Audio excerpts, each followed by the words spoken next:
Tuloy ang tigil pasada ng grupong Manibela sa Lunes, October 16. Ito'y sa kabila ng utos ni Pangulong Ferdinand Marcos Jr. na suspindihin si Land Transportation Franchising and Regulatory Board Chairperson Teofilo Guadis III dahil sa isyu ng korupsyon. Panawagan ni Mar Valbuena, pinuno ng grupong Manibela, ibalik ang 5 taong validity ng kanilang prangkisa at suspindihin ang PUV Modernization Program dahil ito umano ang punot dulo ng korupsyon sa ahensya.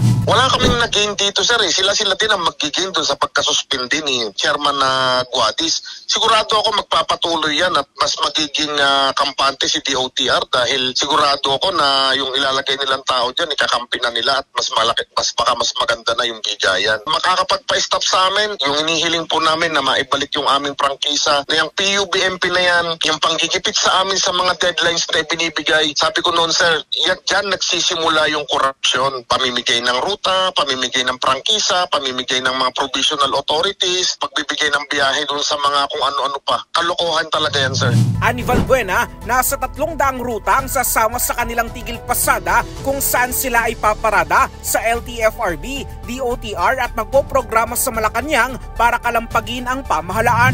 Makauna sa LTFRB, dadaan kaming DOTR, tapos papunta po rito sa Malacanang. Sa Malacanang na po yung pinakamalaking rally po namin. Marami kasi ang gustong sumama kasi kahapon po, nasa 300 na ruta po nag-attend. At hindi lang po ito jeep. Kahapon po, may mga kasama tayong UB Express doon na marami din po sila. Humingi naman ng pangunawa ang grupo sa mga maapektuhan ng tigil pasada dahil ito'y para din umano sa mga mananakay. Doon po sa mga mananakay na maapektuhan, pasensya na po ulit kayo.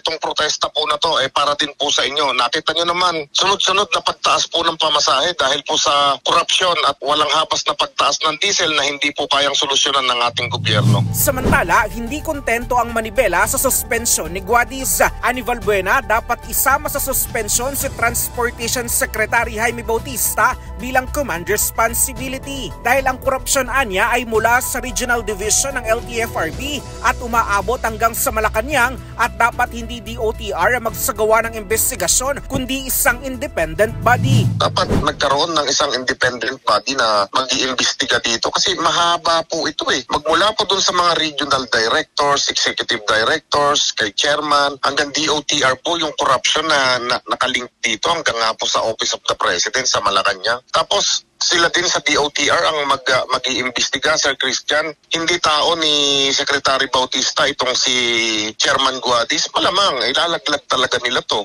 Hindi kami satisfied, sir. Dapat kasama si Secretary Bautista. Imbestigahan din po nila to. Wala pang pahayag ang DOTR at LTFRB sa akusasyon ng Manibela pero una nang sinabi ni Guadis na handa siyang harapin ang kaso sa ombudsman at malinis ang kanyang kalooban. Habang sinabi naman ni Bautista na hindi niya kukonsintihin ng korupsyon sa hanay ng DOTR. Para sa kauna-unahan sa Pilipinas, DCRH, ito si Christian Manio, tuloy-tuloy sa pagbabalita, tuloy-tuloy sa serbisyo, sama-sama tayo Pilipino.